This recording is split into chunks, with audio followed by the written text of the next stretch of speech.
We all want better sleep, right? I mean, we buy the fancy pillows, we track our stats, but so often we're making a huge mistake before our head even hits that pillow. So let's dive in and figure out what that is, and way more importantly, how we can fix it. And there it is. That quote comes from Dr. Dave Balacrondran over at MD Anderson Sleep Center. And it's so simple it's easy to miss. The biggest mistake is just not making sleep a priority. It sounds obvious, but when we treat sleep like the last thing on our to-do list, we're setting ourselves up for some pretty serious issues that go way, way beyond just feeling a little tired the next day. And look, the stakes here are really high. We're not just talking about being in a bad mood. Long-term, consistent sleep loss is linked to all of this. Weight gain, high blood pressure, a tanked immune system, and even a higher risk for some cancers. It's not a luxury, it's absolutely critical for our long-term health.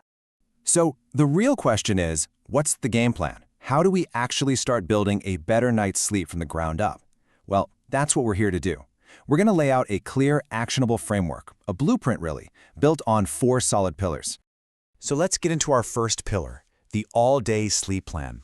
And this is so key because you got to understand, great sleep doesn't just happen at 10 p.m. It's a 24-hour job that actually starts the second you wake up in the morning. So what's the goal? For most adults, it's this magic number, 7 to 8 hours a night. That's really the sweet spot to feel your best. But here's the thing. It's not just about the hours you clock. It's about the consistency of getting there. And this right here shows you how to do it. It all comes down to your daily habits. On the do side, you really want to stick to a consistent schedule. Yep, even on the weekends. Get some regular exercise in, about 150 minutes a week is a great target, and try to get some natural light first thing in the morning. It's like a reset button for your body clock. And on the don't side, try to avoid those super long naps. Don't eat a giant meal right before you lie down, and wrap up your exercise at least a couple of hours before you plan to turn in. Okay, so as we get closer to bedtime, there are a few big things to steer clear of. Caffeine is the obvious one, right? It's a stimulant, so you really want to cut that off around noon. Nicotine is a stimulant too, and can mess with your sleep. And then there's alcohol. Now this one's tricky. You might think it helps you fall asleep, and it can, but it seriously messes up the second half of your sleep, which is the really restorative part. So it's best to call it quits on drinks at least 4 to 6 hours before bed. All right, pillar 1 is in place. Now we're going to build on that with our second pillar, crafting your ideal sleep sanctuary.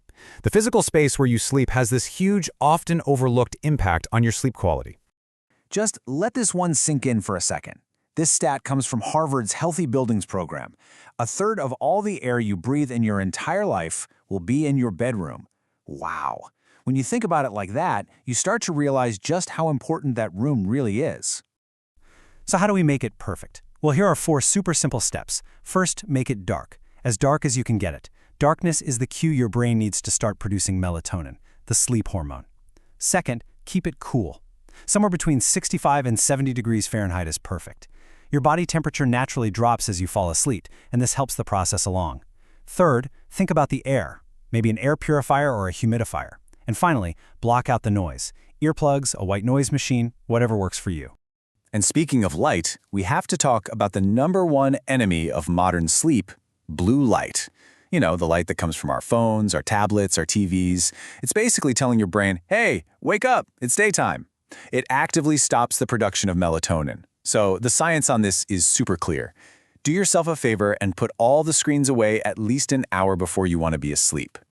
Okay, so you've nailed your daily routine, your bedroom is a perfect little cave. But what happens when the biggest thing keeping you awake is your own brain? This brings us to pillar number 3, taming the racing mind. And we're going to look at 2 really effective but different techniques. On one side, you've got cognitive shuffling. This is amazing if you're the kind of person whose mind just won't shut up with worries and looping thoughts. On the other side is the military sleep method. This one is incredible for physical tension or for people who have really irregular schedules. So how does cognitive shuffling actually work? It's way easier than it sounds. You just pick a totally neutral word, something with no emotional baggage, like bedtime. Then you take the first letter, B, and just start visualizing random things that start with it. Ball, boat, banana. When you run out of B's, you move on to E. The magic is in the randomness. It basically scrambles your brain's ability to worry and signals that it's safe to power down for the night. All right, now for the military method. This one's more of a body scan. You start at the top, relaxing every muscle in your face. Then you let your shoulders and arms go completely limp. You exhale and relax your chest, then work all the way down to your toes. Once your body is totally relaxed, you clear your mind by picturing a calm, peaceful scene. Now, I will say this one takes some practice. It might take a few weeks to really get the hang of it, but it's designed to work even in stressful situations. Okay, on to our fourth and final pillar, tools, trends, and cautions. This is where we get into the stuff you've probably seen online, the supplements, the social media hacks, and what you really need to know about them. So, let's start with supplements, and this is the most important thing to remember. They are for fine-tuning. They are not for fixing a broken foundation.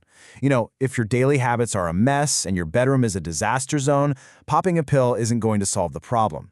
You have to build the core architecture first. Now, a really popular one for that fine-tuning is magnesium glycinate. And check out these results from a consumer study. What's really amazing is that 91%, that's huge, reported better sleep quality.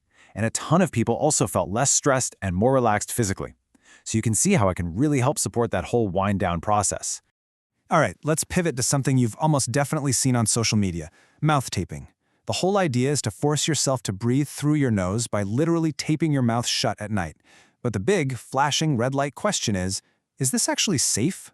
And this right here is why you need to be so careful. You absolutely must avoid this if you have sleep apnea, if you have any kind of nasal blockage, or if you have a lung disease. It's also really dangerous if you've had alcohol or other sedatives. The bottom line here is that this is not a proven medical treatment, and for a lot of people, it could be really dangerous. Seriously, please talk to a doctor before even thinking about trying this. So there you have it. That's the whole blueprint. It's all built on these 4 pillars: having an all-day plan, creating that perfect sleep sanctuary, learning how to tame your racing mind, and finally being smart and cautious about the tools and trends you decide to use. We've covered a ton of ground, but information is only useful if you act on it. So I'm going to leave you with this question. Looking at this entire blueprint, what's the one small thing, the one little change you can make tonight to start building a better night's sleep?